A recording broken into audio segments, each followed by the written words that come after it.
I need to talk about something serious with you. Take a moment to come here, Mr. Turner. The president of the second generation called me and I went to his office. My contract had expired. Therefore, it was most likely related to that. We're done here since your contract is up. Please gather your belongings and don't get in touch with me ever again. Mr. Turner simply grinned as he presented me the contract, even though there were a lot of things we needed to talk about, like the company's systems, or my severance money.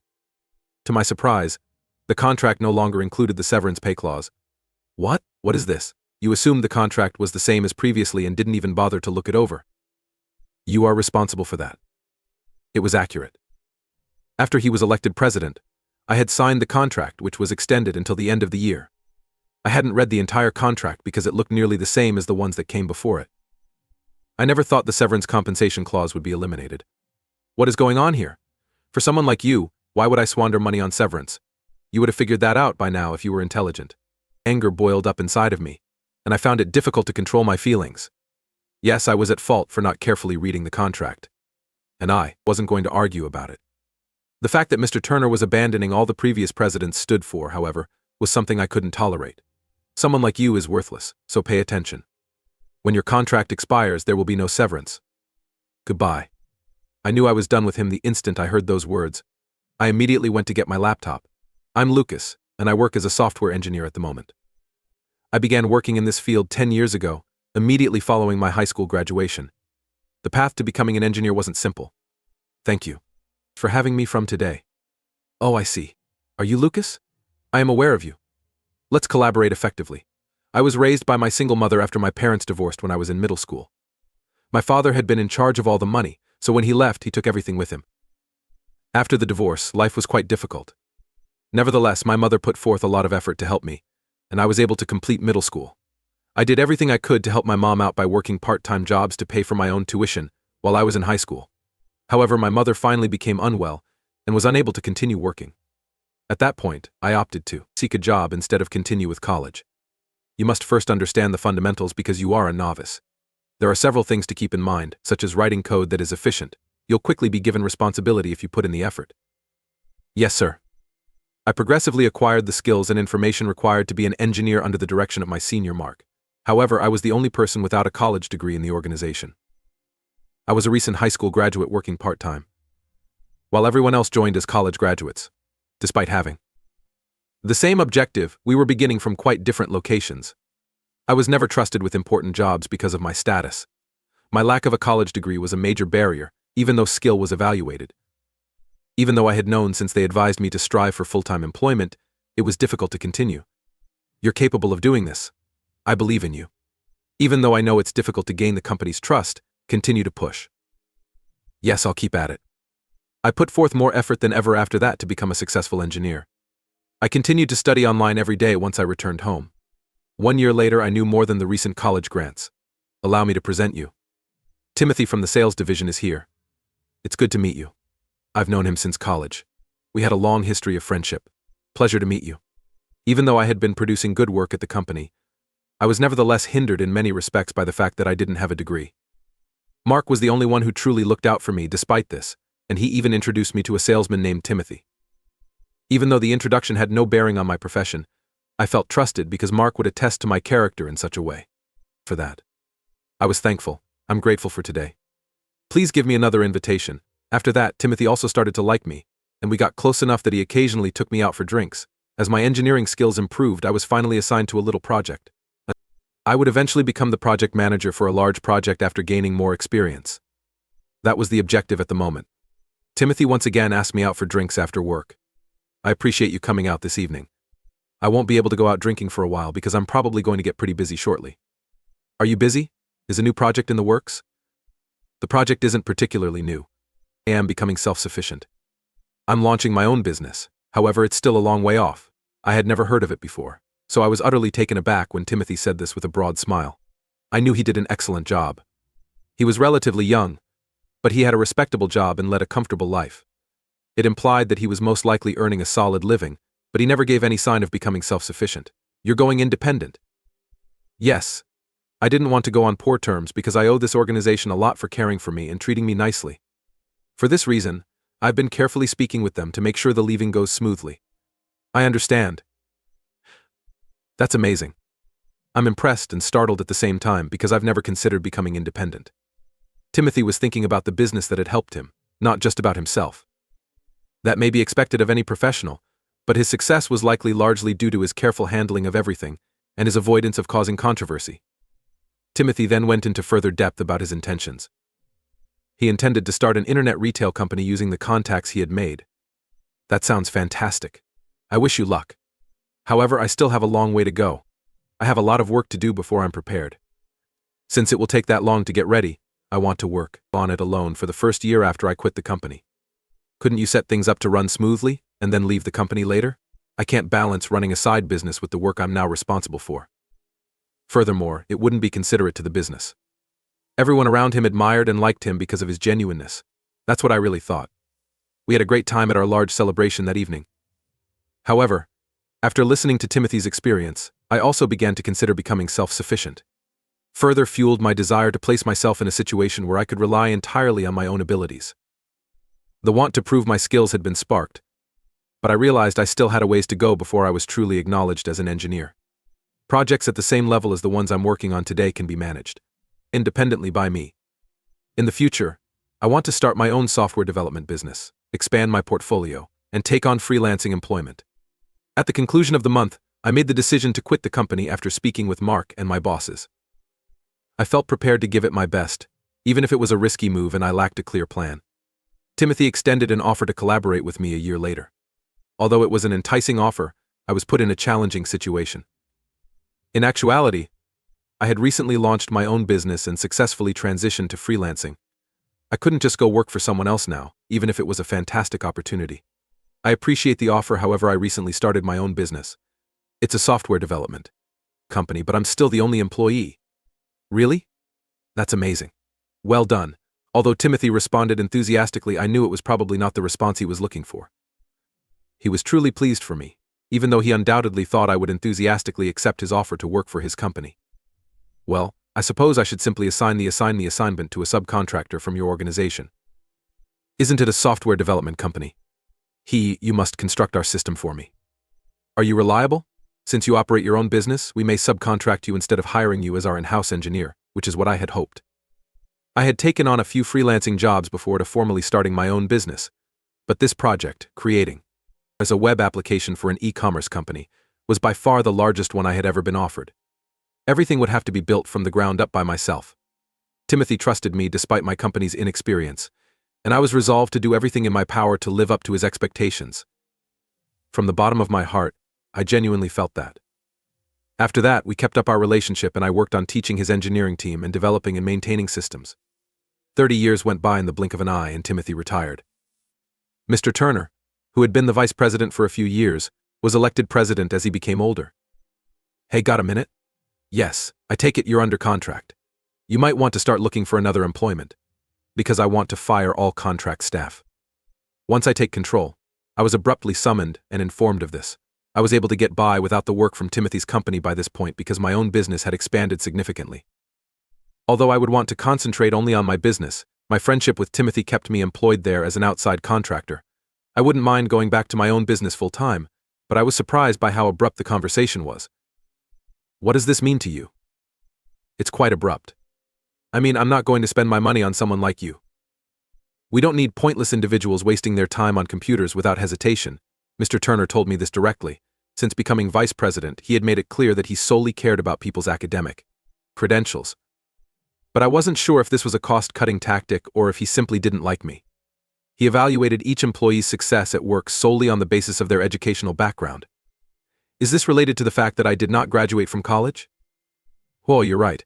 Even if you only graduated from high school, you'd be able to understand that much, right? I let out a sigh, confirming my suspicion. This organization employs people with diverse educational backgrounds. Some have simply finished high school, while others have attended vocational schools or lower-level institutions. Some had even finished middle school. Timothy has always made recruiting decisions without considering an applicant's level of education. In the current world, you can learn a wide range of skills on your own. Mr. Turner valued greater education and was unaware that a person's value is not decided by their college degree. Probably because of his own academic achievements, but I couldn't help but sigh once more. Are you firing me now? No. I'm not actually that chilly. I will extend your contract until the end of the year, all right? Don't forget to find another employment after that. Was this how he showed kindness? Nevertheless, I had invested 30 years in this business. The company was considerably larger than mine because Timothy always prioritized its expansion. But I had managed my own business and supported the corporation. It may sound conceited, but I had given Timothy my time and experience in return for all that he had done for me, and now Mr. Turner was severing me instantly without knowing any of that. Realizing that complaining would not change anything, I sighed deeply and resolved to give it my all till the conclusion of my contract. But hey, why don't you go clean the bathroom or something?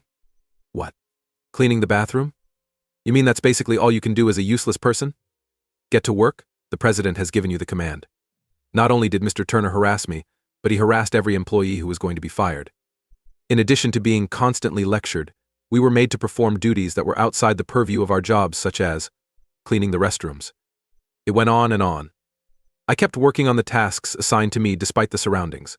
I could have resigned immediately, of course, but I didn't want to upset the other workers or the business. Thank you for your help today. Not at all. Please get in touch if you have any other inquiries. Will do. My last day eventually arrived, but I continued to work until the end of the year. Hey, I need to discuss something with you. Take a moment to come here. Mr. Turner called me in and I went to his office. Most likely it had to do with my contract expiring. We're done here since your contract is up. Don't ever call me again and pack away your belongings. It was his arrogant demeanor that left me speechless. How could Mr. Turner have been thinking? We still had issues to talk about, such as the system I worked on and severance money. There couldn't be a simple goodbye. What are you discussing? We must talk about the system and severance. You worthless idiot, you won't receive a single dime of severance. Give up attempting to drain the resources of this business. I wasn't making an unreasonable request. I had been promised severance pay equal to that of a normal employee by Timothy. The contract ought to have made that apparent. Although I didn't require the money, Timothy gave it to me as a token of gratitude. It should be in the contract. The part about severance pay. Are you talking about this contract? Mr. Turner smirked and took out my contract. It appeared to be the identical one that I had signed every time. With assurance, he said, if you're truly receiving severance, show me where it says that I looked for the provision in the contract I got from him. I quickly turned to the last page because it had usually been written at the very end. Severance money, however, was not mentioned. I also looked through the other pages, but I couldn't find anything. I even opened the copy that was stored on my phone as a PDF. I was shocked to discover that my copy also lacked the severance clause. Thus, the paper was not fabricated by Mr. Turner. What is going on? You didn't bother to check since you assumed it was the same as before, Hall. You were responsible for that. It was true. I had signed the contract after he was elected president, and I had extended it until the end of the year.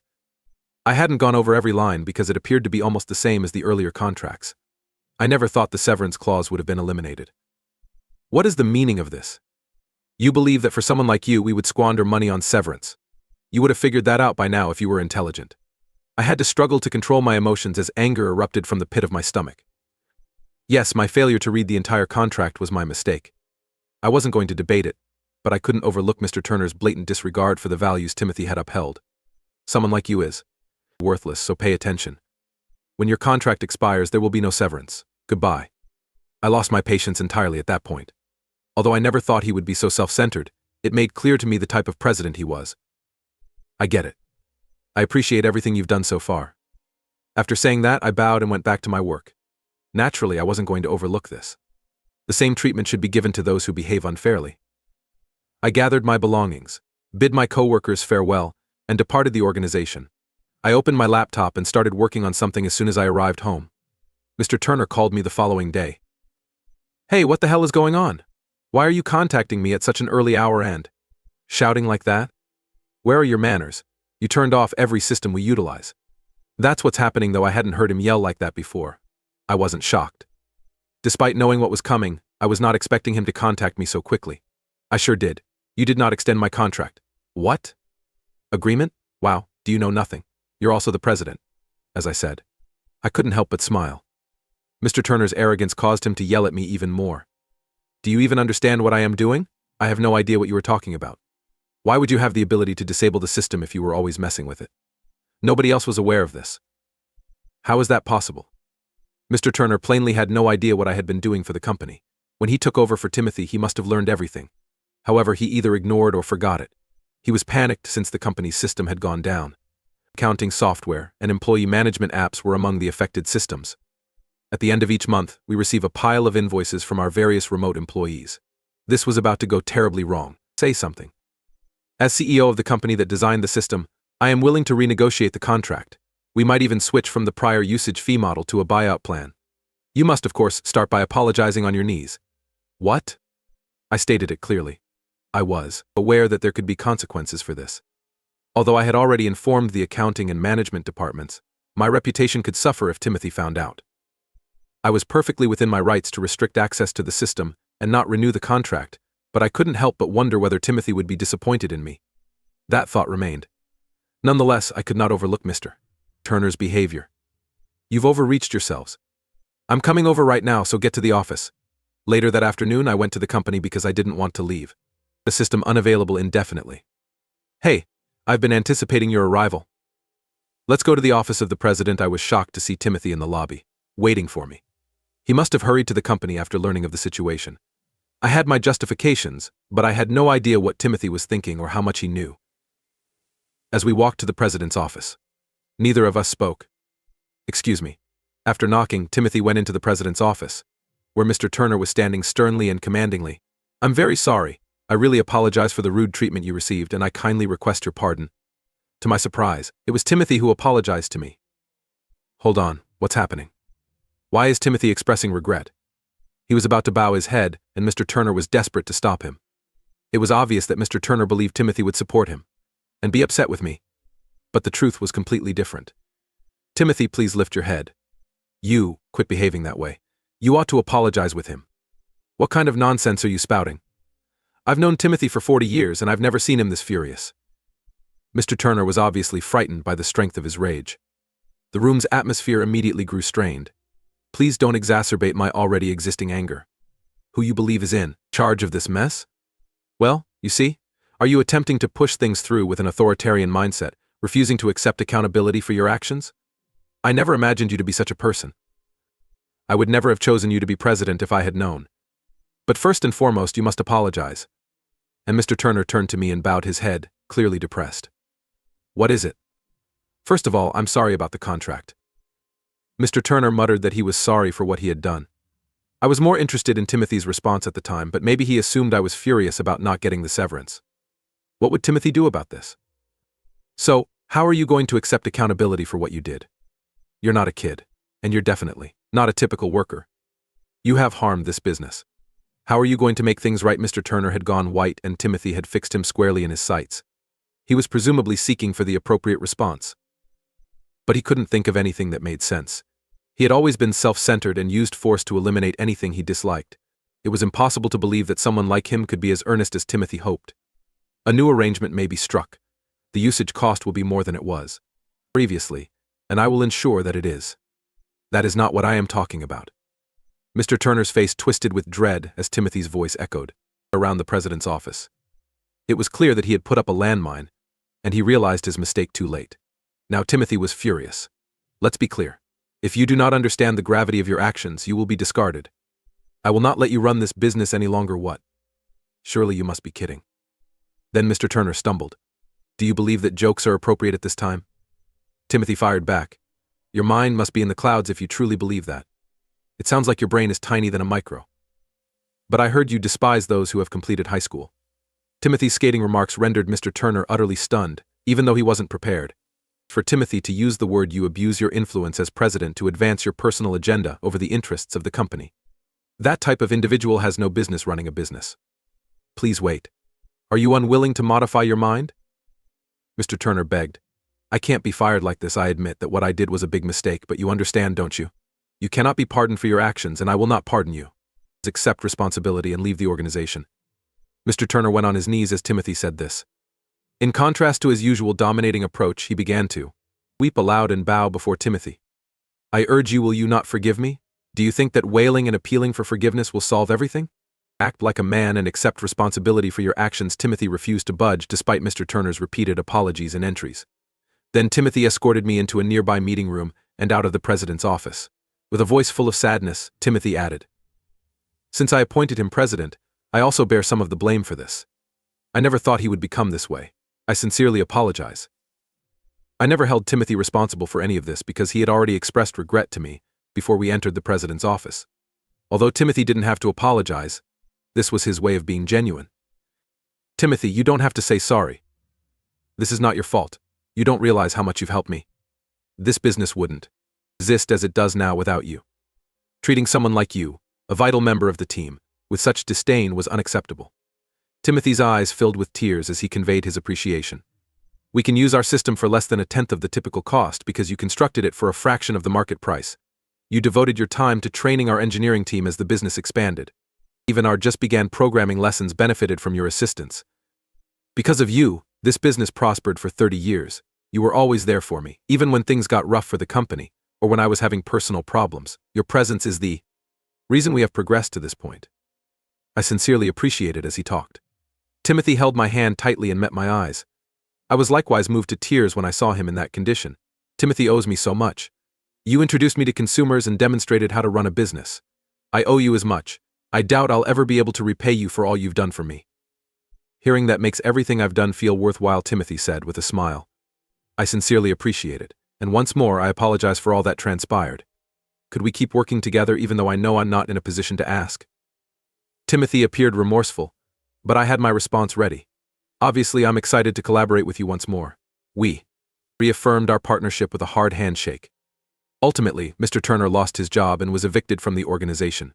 Since Timothy's business was sizable, news of Mr. Turner swiftly spread both within and outside the sector. It seems that he was unable to obtain employment. He lives alone in obscurity after losing his job and being deserted by his family. He had wasted the most of his earnings over the years, and his ex-wife had seized what little money he had left over as child support. He was obviously leading a horrible life, but it was a fitting finish for someone who had done so much harm. For my part, I have been concentrating on managing my own business while still keeping up my close friendship with Timothy. Now that he is back in his position as president, Timothy is committed to coaching the company's future CEO. He informed me, I'm taking my time to develop some great talent that we brought and interested in the president position. That's fantastic. Again, I would like to learn more from you. But I have also been pondering the idea that it may soon be time to pass over my business to someone else. When the time comes, I'll have to learn such talents from you. One of the most important things in my life was meeting Timothy. Naturally, I can't claim that life has always been simple. There have been difficulties, obstacles, and times when I felt emotionally trapped. However, each time I looked at Timothy, I thought, I want to work as hard as he does. Timothy also had the same opinion of me. We frequently fail to recognize the extent to which we are assisting.